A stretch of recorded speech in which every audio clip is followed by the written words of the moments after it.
Kwena Maphaka south Africa का 18 साल का खिलाड़ी जो कि हाथ धोकर बाबर आजम के पीछे ही पड़ गया और कहने को अपनी डेब्यू सीरीज खेल रहा है। साउथ अफ्रीका का यह 18 साल का खिलाड़ी जिसका नाम क्वेना मफाका है, पाकिस्तान के सामने अपनी डेब्यू सीरीज खेल रहा है और अपनी पहली सीरीज के अंदर बाबर आजम की नाक में दम करके रख दिया। सोचिए कितनी हैरानी की बात है कि जो खिलाड़ी पहली बार पाकिस्तान के सामने खेल रहा है वो पिछले 26 दिन के अंदर बाबर आजम को तीनों फॉर्मेट में आउट कर चुका है। टेस्ट क्रिकेट, ओडीआई क्रिकेट, टी20 क्रिकेट, तीनों फॉर्मेट में बाबर आजम को आउट कर दिया। इस सीरीज में एक ट्रेंड सा बन गया है कि जब भी बाबर आजम बैटिंग कर रहे होते हैं सामने आ जाते हैं क्वेना मफाका। भले ही पहली बार खेल रहे हैं पर बाबर को आउट कर देते हैं और ऐसा इस पूरी सीरीज के हर फॉर्मेट में हुआ है। पहले टी20 में हुआ, फिर ओडीआई में हुआ और अब टेस्ट क्रिकेट में तो क्वेना मफाका का पहला विकेट बाबर आजम थे। सोचिए कितनी हिस्टोरिकल सीरीज हो गई उनके लिए कि बाबर आजम जो कि टेक्निकली पाकिस्तान के सबसे बड़े क्रिकेटर हैं, सबसे बड़े क्रिकेटर हैं, सबसे एक्सपीरियंस क्रिकेटर हैं, आप उनका पीछा ही नहीं छोड़ रहे हो भाई। अब मैं आपको एक और स्टैट बताता हूं जो कि आपको हैरान कर देगा, आपको यकीन नहीं होगा उस पर। अब सोचिए इस पूरी सीरीज में बाबर आजम का ओडीआई में जो मफाका के सामने एवरेज है वो सिर्फ 22 का है। 22 का एवरेज ओडीआई में है, 9 का एवरेज टेस्ट में है और 0 का एवरेज टी20 क्रिकेट में है। 0 का एवरेज टी20, टेस्ट, ओडीआई तीनों फॉर्मेट में बाबर आजम का पीछा नहीं छोड़ रहे क्वेना मफाका। कितनी हैरानी की बात है सोचिए। और आई थिंक मफाका के लिए यह बहुत बड़ी बात है क्योंकि बाबर आजम कोई छोटे मोटे खिलाड़ी नहीं है। भले ही फ्लॉप जा रहे हैं, रन उनके नहीं आ रहे, परफॉर्मेंस नहीं आ रही, पर बड़े खिलाड़ी हैं भाई। टी20 की बात आती है तो one of the leading run scorer हैं। इवन टेस्ट की बात कर लें, ओडीआई की बात कर लें, कई सालों से पाकिस्तान के सबसे बड़े क्रिकेटर हैं। तो अगर आप अपनी डेब्यू सीरीज में आकर इतना इंप्रेस करते हैं, तीनों फॉर्मेट में बाबर को आउट कर देते हैं, तो भाई आपका तो हो गया काम। एक परफेक्ट स्टार मिल गया आपको अपने करियर में। मफाका के लिए तो मजे आ गए, लेकिन बाबर आजम के लिए भी अच्छी बात है क्योंकि साल 2025 की जो शुरुआत बाबर के लिए हुई है वो ठीक ठाक हुई है क्योंकि 2024 का साल तो उनके लिए भुलाने वाला था। अब सोचिए बाबर आजम 2024 के साल में लगभग 700 दिन और 19 इनिंग्स के बाद एक 50 लगा पाते हैं। टेस्ट क्रिकेट में जो उनकी आखिरी 50 आई थी, जो पिछली इनिंग्स में आई थी, यानी कि साउथ अफ्रीका पाकिस्तान के बीच जब पहला टेस्ट मैच खेला गया तो बाबर आजम ने एक 50 लगाई थी और वो 50 आई थी लगभग 700 दिन के बाद। 700 दिन और 19 इनिंग्स के बाद बाबर आजम एक 50 लगाते हैं।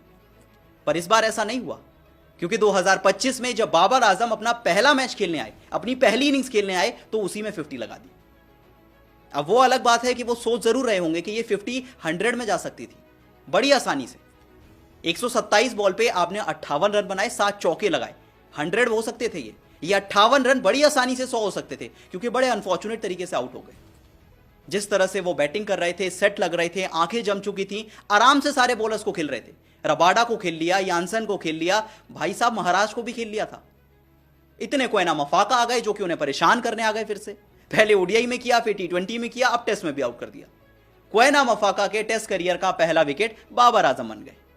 अब बाबर आजम तो अच्छा खेल रहे हैं पर पाकिस्तान को क्या हुआ ये नहीं समझ आ रहा क्योंकि जब साउथ अफ्रीका बैटिंग करने आई तो 615 बोर्ड पे लगाए, 615 रन। लिटरली ऐसा लगा कि भाई साहब फ्लैट ट्रैक है, रावलपिंडी में मैच हो रहा है। रायन रिकल्टन आते हैं, 250 रन बना देते हैं। टेम्बा बबूमा आते हैं, शतक लगाते हैं। काइल वेराइने आते हैं, शतक लगाते हैं। सबने यकीन कर लिया था यह मैच ड्रॉ होगा, कुछ नहीं होगा इस मैच का। साउथ अफ्रीका ने लगभग 600 रन बनाए, पाकिस्तान 400-500 तो बनाएगी और मैच ड्रॉ हो जाएगा। अब यह सडनली पिच कैसे चेंज हो गई ये नहीं समझ आ रहा। जब साउथ अफ्रीका खेल रही थी तो फ्लैट ट्रैक लग रहा था, पाकिस्तान आई तो बॉलिंग विकेट लगने लगा। मतलब आप ही सोचिए कि जिस विकेट पे साउथ अफ्रीका के 2 प्लेयर्स ने शतक लगाए, एक प्लेयर ने 250 बनाया, पूरी टीम ने मिलकर 600 रन क्रॉस कर दिए। उसी पिच पर, उसी कंडीशंस में पाकिस्तान की टीम 200 रन नहीं बना पाई, 194 पे ऑल आउट हो गई। सोचिए कितनी हैरानी की बात है। एक बाबर आजम थे जिन्होंने 50 बनाई, 58 पे आउट हुए और जिस तरह से आउट हुए कोस रहे होंगे अपने आप को, कोस रिजवान भी रहे होंगे। 46 रन बनाकर आप जो शॉट खेलकर आउट हुए, जरा देखिए तो सही एक बार, आप कितने बड़े जिम्मेदार। आपको तो अब कप्तान बना दिया गया है, टेस्ट में नहीं है, बाकी फॉर्मेट में तो हैं। थोड़ा तो जिम्मेदारी से खेलिए। आपके सामने 600 रन बन चुके हैं। बाबर आजम पीछे की बॉल पे आउट हो गए, रिजवान पता नहीं कहां शॉट लगाने जा रहे थे। मतलब आई थिंक आपकी टीम के सबसे बड़े प्लेयर, सबसे एक्सपीरियंस प्लेयर्स इस तरह से आउट हो जाएं तो थोड़ी हैरानी की बात है। फिर आप किसी और को क्या कहें। लेकिन सच्चाई यही थी कि बाबर आजम, मोहम्मद रिजवान पाकिस्तान के लिए हाईएस्ट रन स्कोरर थे फर्स्ट इनिंग्स के। शान मशहूद के सिर्फ 2 रन आए, कामरान गुलाम के 12 रन आए, सौद शकील 0 पे आउट हो गए, आगा सलमान 19 पे आउट हो गए। और पाकिस्तान को फॉलो ऑन दे दिया गया है।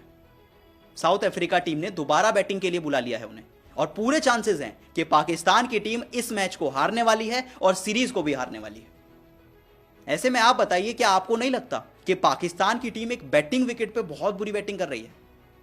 जो टीम 600 बना चुकी है, आप कम से कम आधे तो बनाते, आप 200 पे ऑल आउट हो गए। अच्छा, ये तो मैच की कहानी है। अब आप मुझे ये बताइए कि क्या क्वेना मफाका बाबर आजम का पीछा छोड़ेंगे? और कितनी बड़ी बात है एक 18 साल के खिलाड़ी के लिए कि आप बाबर आजम को तीनों फॉर्मेट में आउट कर चुके हैं।